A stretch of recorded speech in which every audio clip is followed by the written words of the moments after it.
Vous avez déjà ressenti ce moment? Ce moment précis où vous comprenez que toute votre existence, chaque souvenir, chaque sacrifice, n'était qu'un mensonge orchestré par la personne en qui vous aviez le plus confiance. C'est une sensation étrange. Ça ne fait pas mal tout de suite. C'est comme un poison froid qui se diffuse lentement sous votre peau, paralysant votre capacité à crier, mais aiguisant votre esprit comme une lame de rasoir. Je m'appelle Marc. Il y a encore 6 mois, si vous m'aviez demandé de décrire ma vie, j'aurais utilisé des mots comme stabilité, partenariat, amour. J'aurais parlé de Sophie, ma compagne depuis 7 ans, comme de la femme la plus incroyable que j'ai jamais rencontrée. Nous nous sommes rencontrés à l'université. La classique histoire du coup de foudre. Sophie était l'ambition pure incarnée dans un corps de femme. Elle voulait être architecte d'intérieur. Moi, j'étais le réaliste du couple. Je savais que pour qu'elle puisse dessiner des plans, quelqu'un devait payer les crayons et le loyer. Alors, j'ai pris ce boulot en restauration. Les doubles services, les soirées qui se terminent à 3 heures du matin, les pieds gonflés, l'odeur de friture imprégnée dans la peau. Je rentrais épuisé. Et là, je la voyais, assise au milieu du salon, entourée de ses planches à dessin, de ses échantillons de tissus, de ses maquettes. Elle était magnifique dans sa concentration. Parfois, elle relevait la tête, me souriait et disait « Bientôt, Marc, bientôt ce sera notre tour », et j'y croyais. J'ai financé ses logiciels de modélisation 3D au lieu de me payer des vacances. J'ai payé ses formations. J'ai même pris un prêt à mon nom pour qu'elle puisse ouvrir son premier cabinet, Sophie Design. J'étais son socle, son soutien moral, son financier, son tout. Puis, il y a 2 ans, le contrat de l'hôtel Grand Horizon est tombé. La consécration, c'est à ce moment précis que le mensonge a commencé à se fissurer. Le changement n'a pas été soudain. C'était une érosion lente. D'abord, ce furent les soirées. Elle rentrait à 22 heures, puis 23 heures, puis minuit. Elle évoquait des réunions de chantier de dernière minute. Je la comprenais, j'étais fier d'elle. Mais ce n'était pas juste les horaires, c'était son attitude. Elle arrivait à la maison comme si elle entrait dans une chambre d'hôtel. Pas un regard pour moi. Un soir, j'avais préparé un dîner spécial. Elle est rentrée à 1 heure du matin. Quand je lui ai fait une remarque douce, elle a explosé. « Marc, tu n'es pas conscient de la pression que je subis. Je construis ma carrière.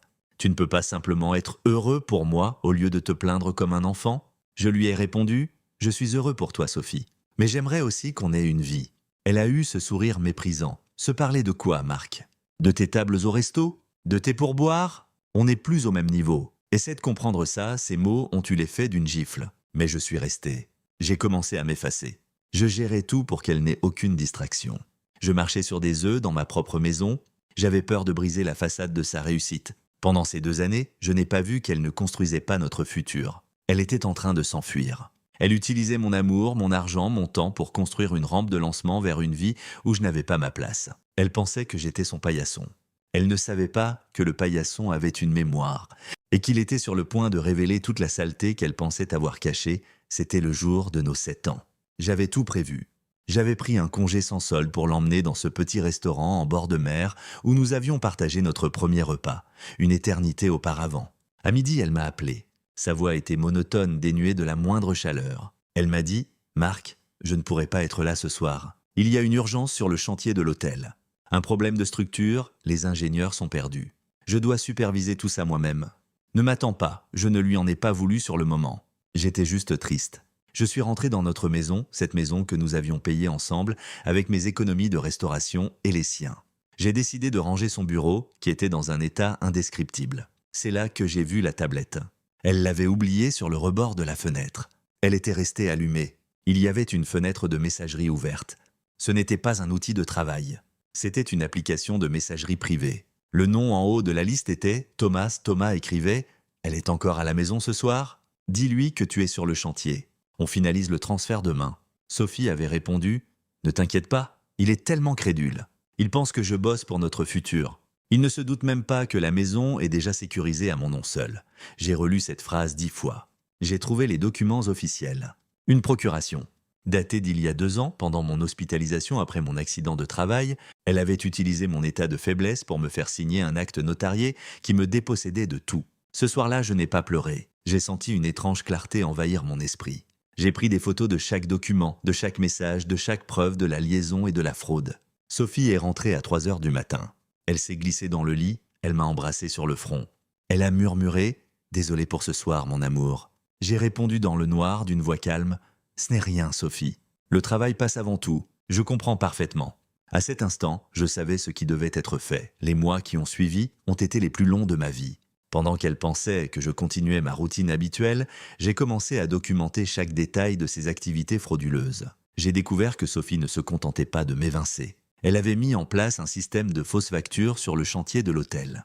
Elle créait des sociétés écrans pour commander des matériaux bas de gamme tout en facturant à l'investisseur du haut de gamme. Elle et Thomas empochèrent la différence.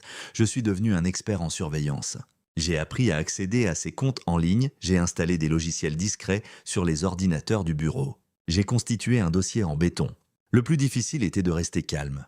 Parfois, elle rentrait et se vantait de ses succès, de ses futurs projets avec Thomas, de ses plans pour vendre la maison et m'expulser définitivement. Je hochais la tête, je souriais, je faisais semblant d'être fier. J'ai aussi contacté un avocat spécialisé. Il m'a dit, Marc, avec ce dossier, elle ne s'en sortira pas. Le soir de l'inauguration, tout était prêt. Alors qu'elle était sur scène, en plein discours de remerciement, j'ai envoyé l'ensemble du dossier aux autorités compétentes, à l'ordre des architectes, à la presse spécialisée et surtout aux principaux investisseurs du projet Grand Horizon. L'effet a été immédiat. Moins d'une heure après son discours, elle a reçu une notification. Son accès à tous ses comptes a été gelé. Quand elle est rentrée le soir, elle ne m'a pas trouvé. À la place, une notification d'huissier sur la porte signifiant la saisie conservatoire de tous ses biens au vu des preuves de fraude. Elle m'a appelé des dizaines de fois sur un ton mélangeant colère et panique. Je n'ai rien dit. J'ai juste bloqué son numéro. Le lendemain, Thomas l'a lâché. Sans argent, sans crédit et avec des poursuites pénales, elle a tout perdu, elle a tenté une dernière approche quelques semaines plus tard. Elle m'a croisé dans la rue. Elle m'a supplié de lever les plaintes. Je l'ai regardée, sans aucune haine, juste avec une indifférence totale. Je lui ai répondu « Sophie, je ne t'ai rien fait. Je n'ai fait que révéler ce que tu as toi-même construit. » Le mensonge finit toujours par s'effondrer sous le poids de la vérité. Aujourd'hui, je reconstruis ma vie, seul, mais libre. Et moi, pour la première fois depuis 7 ans, je dors enfin sans me demander quel sera le prochain mensonge. Parfois, le calme est une arme bien plus dangereuse que la colère.